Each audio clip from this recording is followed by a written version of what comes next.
কে সবাই ভালো আছো? আজকে এই যে আমি সন্ধেবেলায় রান্না করেছি এই ডাল সেদ্ধ, আলু সেদ্ধ, আর এদিকে আম সেদ্ধ আর পেঁয়াজ কুচি। তাই এই যে ডাল সেদ্ধ দিয়ে ভাতটা মাখাইছি, তা ঝাল হয়নি।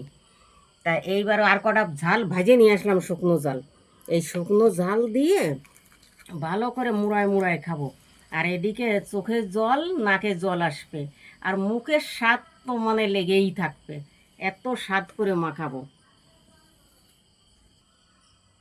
এক কথায় চোখে জল, মুখে হাসি। এই গরিবদের খাবারই এইটাই।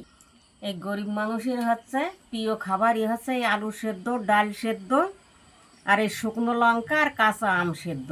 এটাই হচ্ছে প্রিয় খাবার। আমরা এই সব পালে এক নিমেষেই এক থালা ভাত খেয়ে নিতে পারি। তোমরা শহরের মানুষ এইসব পছন্দ করো কি না করো সেটা তো আমরা জানি না।